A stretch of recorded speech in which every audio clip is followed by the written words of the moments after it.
الحمد لله وكفى والصلاة والسلام على النبي المصطفى وعلى آله وأصحابه مفاتيح الهدى ومصابيح الدجى. أما بعد فأعوذ بالله من الشيطان الرجيم. بسم الله الرحمن الرحيم. قال الله تبارك وتعالى في كلامه المجيد: لقد من الله على المؤمنين إذ بعث فيهم رسولا من أنفسهم يتلو عليهم آياته ويزكيهم ويعلمهم الكتاب والحكمة.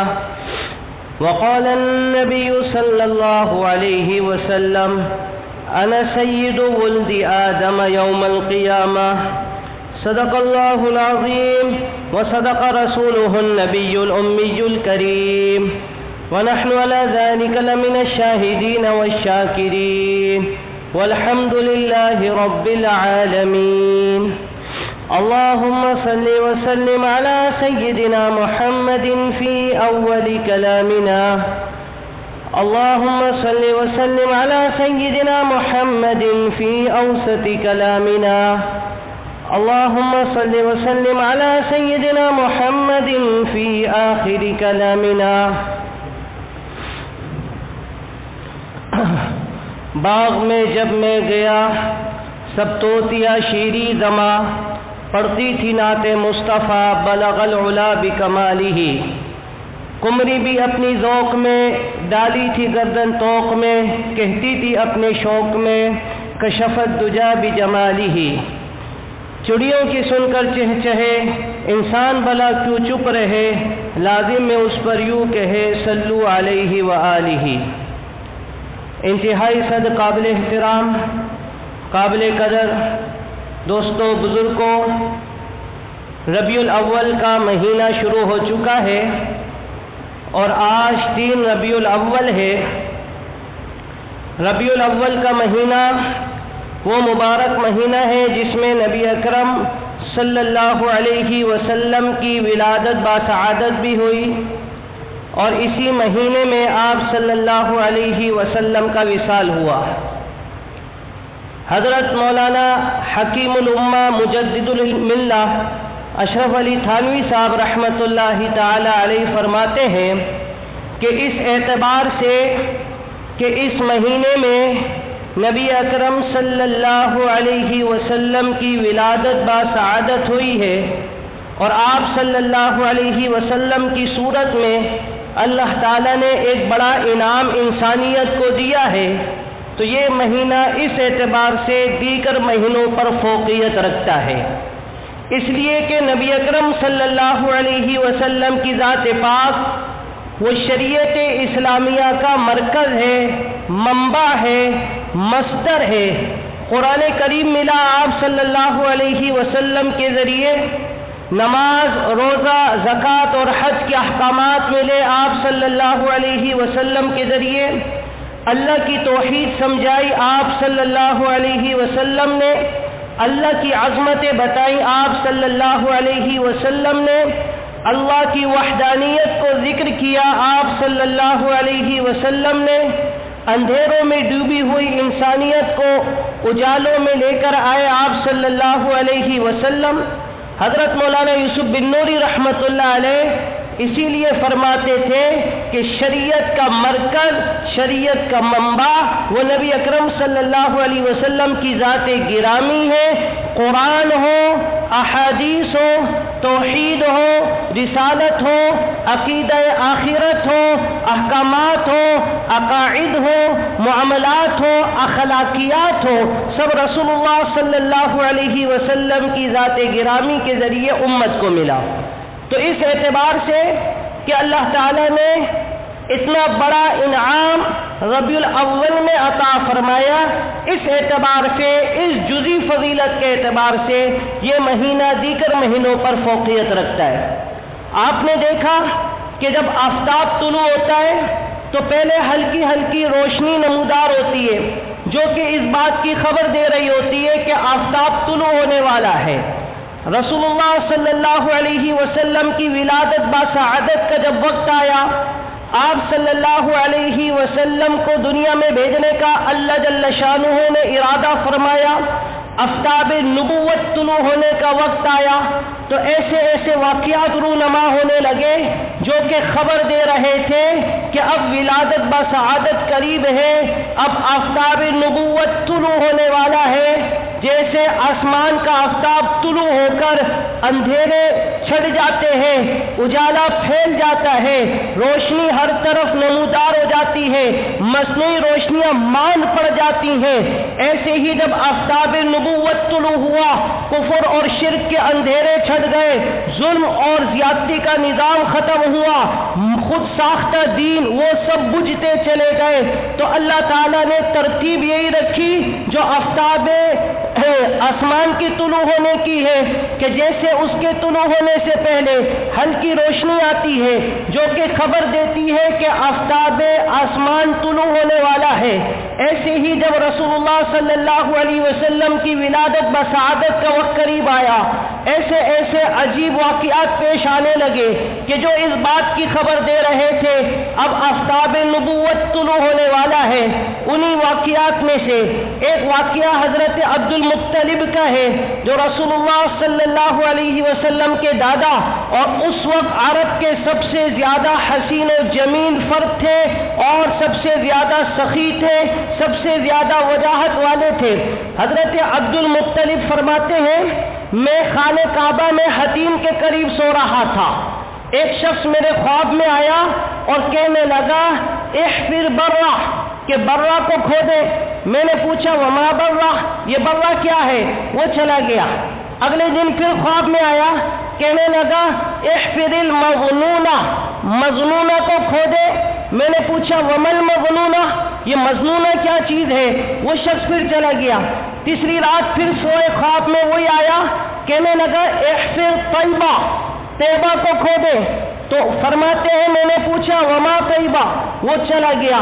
چوتھی مرتبہ وہی شخص حضرت عبد المطلب فرماتے خواب میں آیا، کہنے لگا احفر بئر زمزم، زمزم کے کنویں کو کھودے اور نشانی بھی بتائی، صبح آپ جائیں گے تو ایک کوا چونچے مار رہا ہوگا، جس جگہ چونچے مار رہا ہوگا وہی زمزم کا کنواں مدفون ہے، وہی زمزم کا کنواں ہے، اس کو کھودنا شروع کر دے۔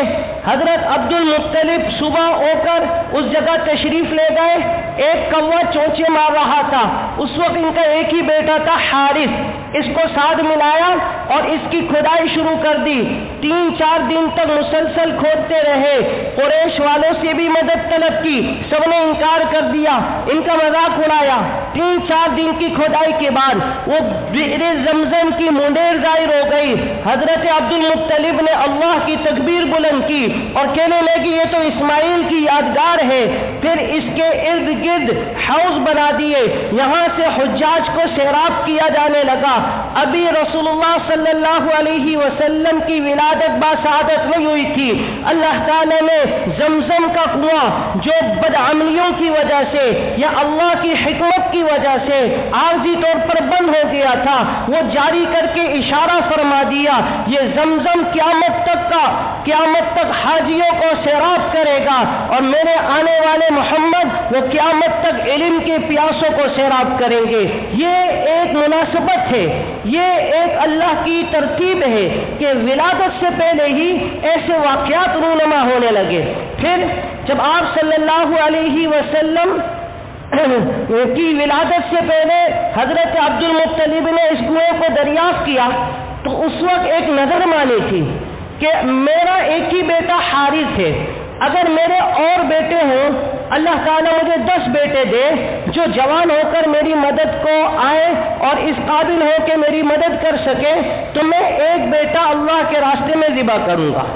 اب اللہ کی شان مرور زمانے سے 10 بیٹے اللہ نے دے دیے، سب سے چھوٹے بیٹے عبداللہ تھے۔ اب بیت اللہ کے قریب پھر یہ حتیم میں سو رہے تھے، ایک شخص خواب میں آیا اور کہنے لگا اوفی بنظرک، آپ اپنی نظر پوری کریں۔ خواب میں جیسی بیدار ہوئے، خیال آیا میں نے تو نظر مانی تھی کہ ایک بیٹا اللہ کے راستے میں ذبح کروں گا، اب اپنے 10 بیٹوں کو بلا کر یہ نظر ان کے سامنے رکھی، سب خوشی خوشی راضی ہو گئے کہ آپ جو فیصلہ کریں گے ہمیں منظور ہے۔ انہوں نے قرعہ ڈالا، قرعے میں عبداللہ کا نام نکل آیا، بہت پریشان ہوئے کہ یہ تو سب سے چھوٹے اور لاڈلے بیٹے ہیں۔ ان کی بہنیں رونے لگی کہ ابا اس کو مذبح خانے نہ لے جاؤ، اس کو ذبح نہ کرو، اس کی بدلے کوئی اور صورت اختیار کر لے۔ حضرت عبد المطلب کو قریش سے مشورہ لینے کی ضرورت پیش آئی، قریش سے مشورہ لیا۔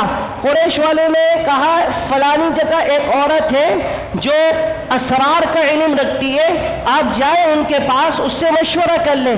حضرت عبد المطلب جب اس عورت کے پاس گئے، اس نے کہا کہ آپ ایسا کریں 2 پرچیاں بنائیں، ایک میں 10 اونٹ لکھے، ایک میں عبداللہ کا نام لکھے۔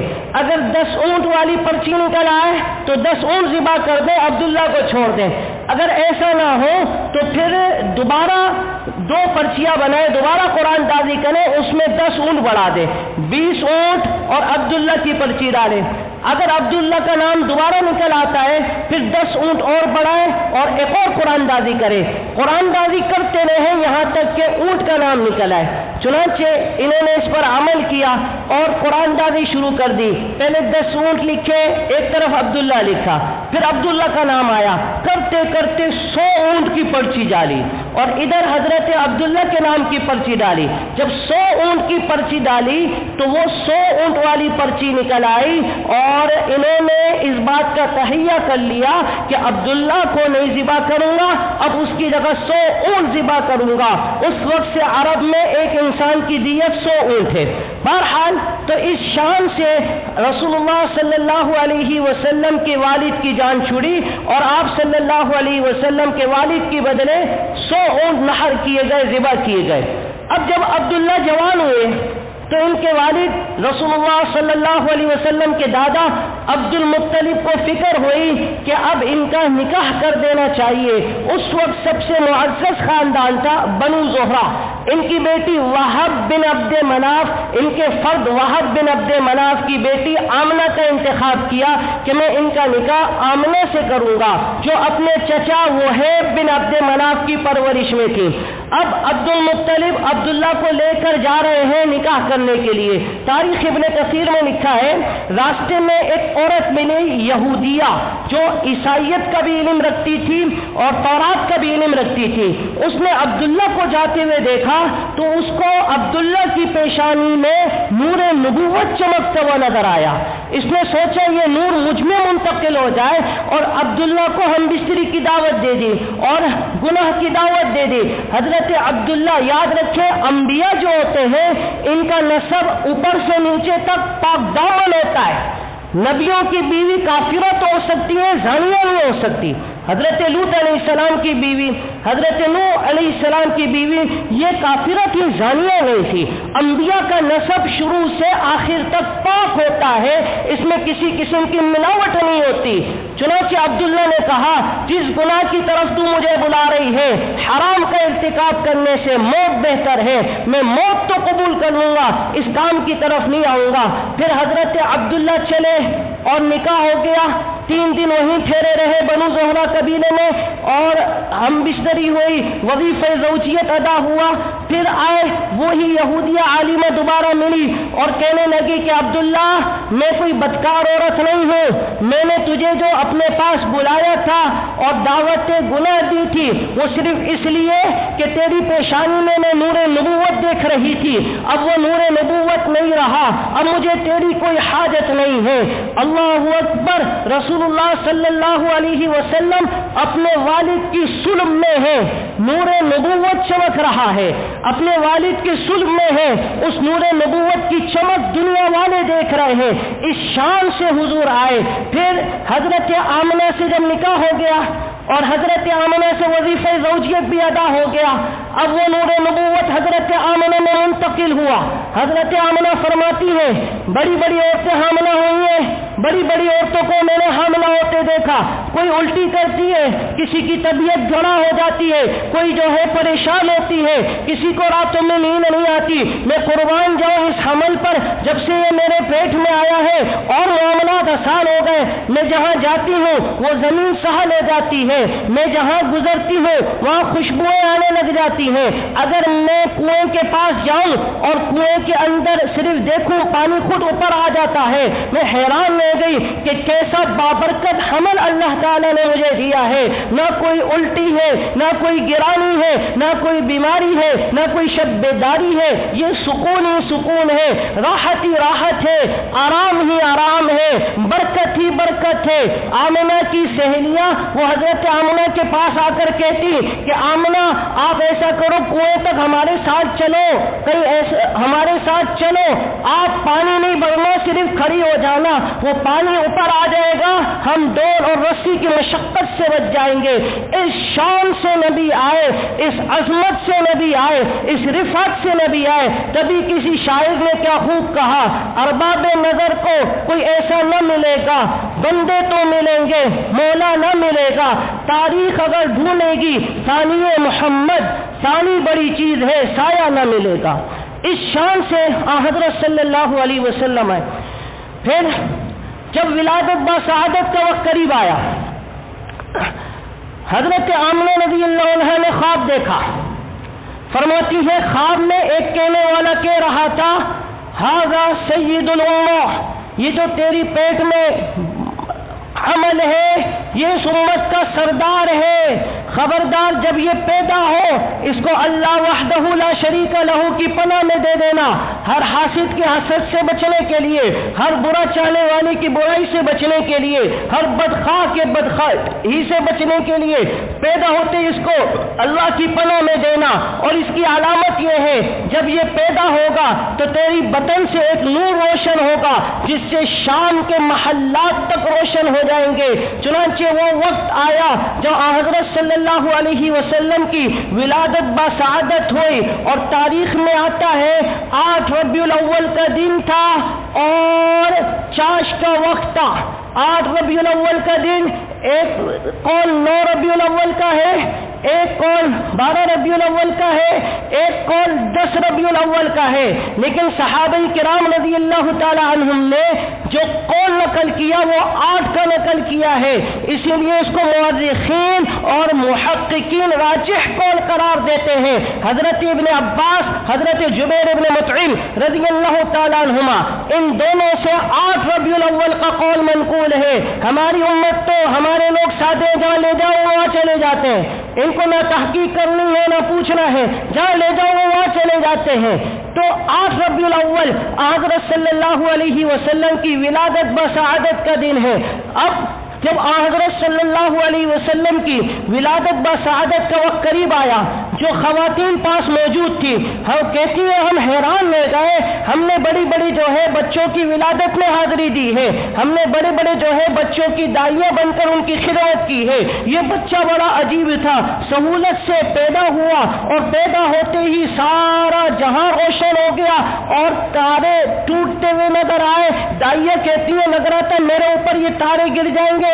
شام کے محلات اس روشنی میں روشن ہوتے ہوئے نظر آئے، اور اسی رات جس رات پیارے پیغمبر صلی اللہ علیہ وسلم کی ولادت بسعادت اگلے دن ہونی تھی، تو اسی رات کیسر و کسرا کے دربار میں زلزلے آ گئے، 14 کنکرے گر گئے، اور 1 سال سے جو فارس کی آگ جل رہی تھی وہ آگ بجھ گئی، ایک دریا خشک ہو گیا۔ یہ سارے عجیب واقعات پیش آئے، تحقیق کرائی گئی تو پتہ چلا عرب میں ایک بڑا انقلاب برپا ہوا ہے، عرب میں ایک بچہ پیدا ہوا ہے جس کی شان نرالی ہے، جس کی عظمت نرالی ہے، جس کو دیکھنے والے کہہ رہے ہیں آج تک ہم نے ایسا خوبصورت بچہ نہیں دیکھا۔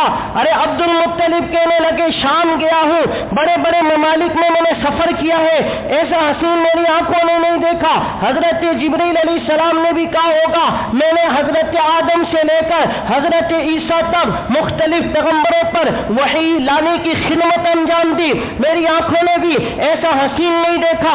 اللہ کریم نے فرمایا ہوگا تم کیا دیکھو گے، آج تک میں نے ایسا حسین بنایا ہی نہیں جو حسن اپنے حبیب کو دیا، جو حسن اپنے پیغمبر کو دیا، جو حسن اپنے لاڈلے نبی کو دیا۔ حسن کا پیمانے ختم۔ اب کسی نے حسن دیکھنا ہو تو حسن رسول کو دیکھے، کسی نے حسین و جمیل دیکھنا ہو تو حضرت صلی اللہ علیہ وسلم کی ذات گرامی کو دیکھے۔ اس شان سے پیغمبر آئے، اس شان سے آپ صلی اللہ علیہ وسلم کی ولادت بسعادت ہوئی، اس شان سے حضرت صلی اللہ علیہ وسلم کی پیدائش ہوئی۔ اب پیدا ہوتے ہی دستور تھا، یوں جیسے بچہ پیدا ہوتا دائیوں کے حوالے کیا جاتا، اور چونکہ وہ باہر آیا ہے، نئی دنیا میں آیا ہے، تو اس پر ایک ہانڈی رکھی جاتی تھی تاکہ نئی دنیا کی آب و ہوا اور نئی دنیا کی فضا اور روشنی اس کو متاثر نہ کرے۔ تاریخ ابن کثیر میں لکھا ہے کہ جب حضرت صلی اللہ علیہ وسلم کی ولادت بسعادت ہوئی تو اب حضرت صلی اللہ علیہ وسلم کو دائیوں کے ہاتھ میں پیش کیا گیا۔ انہوں نے ہانڈیاں آپ صلی اللہ علیہ وسلم کے اوپر رکھ دی۔ تھوڑی دیر بعد ایک دائی عبد المطلب کو آ کے خبر دیتی ہے کہ بھائی یہ بچہ بڑا نرالا ہے، یہ بچہ بڑی شان والا ہے، یہ بچہ بڑی عظمت والا ہے۔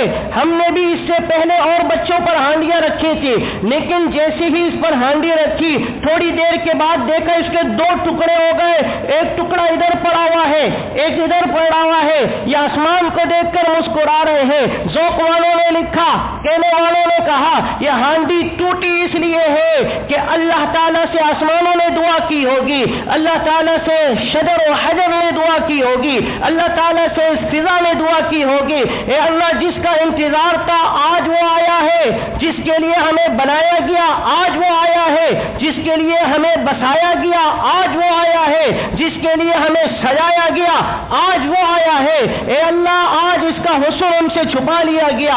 اللہ نے ہانڈی کے دو ٹکڑے کر کے آسمان کو کہا دیکھو میرے محبوب ہیں، زمینوں سے کہا دیکھو میرے محبوب ہیں، شجر و حجر سے کہا تم بھی زیارت کر لو میرے محبوب ہے۔ سر سے لے کے پاؤں تک تنویر ہی تنویر ہے، جسے منہ سے بولتے وہ قرآن کی تفسیر ہے۔ رخ مصطفیٰ کو دیکھ کر کہتی ہے یہ دنیا وہ مصور کیسا ہوگا جس کی یہ تصویر ہے۔ میرے بھائیو دوستو، یہ اس شان سے ولادت ہوئی، اس شان سے حضرت صلی اللہ علیہ وسلم کی پیدائش ہوئی، اس شان سے حضرت صلی اللہ علیہ وسلم کا میلاد ہوا۔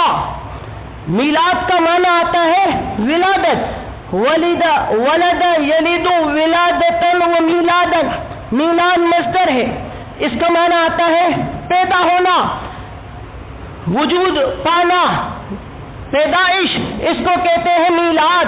آج تک کوئی کافر میں میلاد کا ممکن نہیں ہے۔ میلاد ہوا اس شان سے ہوا کہ کسی کا میلاد اس شان سے نہیں ہوا، اس عظمت سے میلاد ہوا کہ کسی نبی کا میلاد اس عظمت سے نہیں ہوا، اتنی رفعت اور بلندی سے میلاد ہوا کہ کسی نبی کا اتنی رفعت اور بلندی سے میلاد نہیں ہوا۔ لیکن ہر سال ربیع الاول آنے پر جشن عید منانا، ہر سال ربیع الاول آنے پر چراغاں کرنا، جھنڈے لگانا، جلسے جلوس نکالنا، آگے سنتے جانے بتاؤں گا کہ کیا کیا ہو رہا ہے۔ ہر سال ایک خود ساختہ عید منا دینا اور اس کو اسلام کے شعائر میں داخل کرنا، اور جو نہ منائے اس پر طرح طرح کے فتوے داغنا، یہ سب کیا ہے؟ یہ سب نئی ایجادات ہے، یہ سب اسلام سے ہٹ کر کوئی چیز ہے، تحریف فی الدین ہے۔ آئیے پیغمبر صلی اللہ علیہ وسلم کی ذات کو دیکھیں۔ میرا اور آپ کا ایمان ہے حضرت صلی اللہ علیہ وسلم سب سے اعلیٰ، سوتے سب ہے، جس طریقے پر پیغمبر سوئے وہ طریقہ سب سے اعلیٰ، کھاتے سب ہے، جس طریقے پر پیغمبر نے کھایا وہ طریقہ سب سے اعلیٰ، نکاح سب کے ہوتے ہیں، جس طریقے پر پیغمبر کا نکاح ہوا وہ سب سے اعلیٰ، تجارت سب کرتے ہیں، جس طریقے پر پیغمبر نے تجارت کی وہ طریقہ سب سے اعلیٰ، اور جب نبی کا سونا سب سے اعلیٰ ہے ہے، جب نبی کا کھانا سب سے اعلیٰ ہے، جب نبی کا پہننا سب سے اعلیٰ ہے، جب نبی کے جو ہے تجارت سب سے اعلیٰ ہے، تو پھر جس طریقے سے پیغمبر نے ربیع الاول منایا وہ طریقہ روئے زمین پر سب سے اعلیٰ ہے، سب سے بلند ہے، سب سے بالا ہے۔ ضد حد درمی تعصب کو چھوڑے، پیغمبر کا طریقہ اختیار کرے۔ حضرت صلی اللہ علیہ وسلم کی مکی زندگی میں 13 بار 12 ربیع الاول آیا، مدنی زندگی میں 10 بار 12 ربیع الاول آیا۔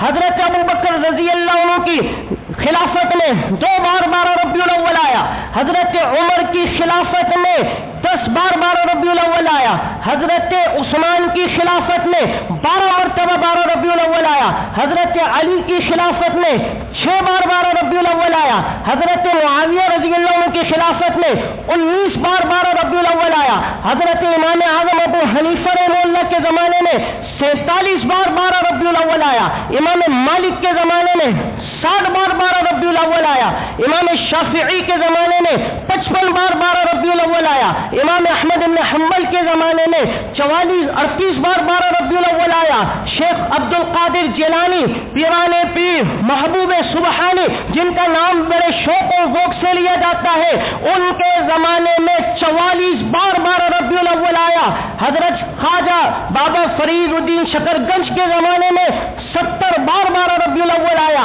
اسی طریقے سے علی حجویری رحمت اللہ علیہ، اسی طریقے سے دیگر بزرگان دین کے زمانے میں 12 ربیع الاول آتے رہے۔ 6 صدیاں اسلام کی خاموش رہی، نہ جشن ہے، نہ لائٹیں ہیں، نہ جی جلوس ہے، نہ جی دھن دھڑکا ہے، نہ جی بھنگڑا ہے، نہ جی ناچ گانا ہے۔ 6 صدیاں خاموش رہی۔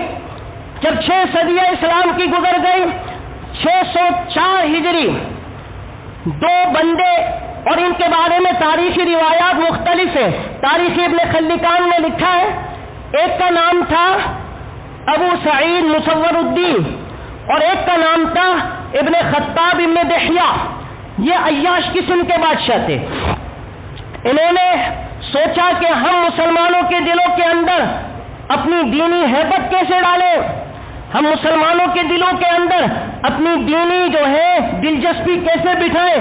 انہوں نے عیسائیوں کا طریقہ دیکھا کہ عیسائی اپنے نبی کا یوم ولادت مناتے ہیں اور وہ کرسمس کے نام پر اپنے نبی کی یوم ولادت کے اوپر جشن مناتے ہیں۔ چلو آؤ ہم بھی یہ طریقہ اختیار کرتے ہیں۔ ہر زمانے میں یہ سرکاری جو مولوی ہوتے ہیں انہوں نے گڑوایا ہوتا ہے اور اسلام کی تاریخ کو مسخ کیا ہوتا ہے۔ کچھ سرکاری مولویوں نے اشرفیہ لینے کے لیے اس کے جواب میں فتوے دینے کے لیے کتابیں لکھ ڈالی، اور چلتے چلتے آج اس نہج پر پہنچ گئے۔ اس کو باقاعدہ عید شمار کیا جا رہا ہے، اور عید نہیں بلکہ ام العیدین کہا جا رہا ہے۔ اور بھائی شعور والے لوگوں سے میرے سوالات ہیں۔ پہلا سوال، عید الفطر اسلامی تہوار ہے، اس میں پاک پیغمبر کی سنتیں ہیں۔ عید سے پہلے یہ کھاتے تھے، عید کے بعد یہ کھاتے تھے، عیدگاہ یوں جاتے تھے، اور جی نماز میں یہ صورتیں پڑھتے تھے۔ عید الاضحیٰ اسلامی تہوار ہے، اس میں پاک پیغمبر کی سنتیں ہیں۔ صحیح بخاری اور صحیح مسلم اور جامع الترمذی اور سنن ابی داؤد اور جی سنن النسائی، سنن ابن ماجہ، سیاہ ستہ میں احادیث ہے پاک پیغمبر نے عید الاضحیٰ کیسے منائی۔ اور بھائی اگر یہ بھی عید ہے تو سنتیں دکھاؤ، اس عید کی سنتیں کیا ہے؟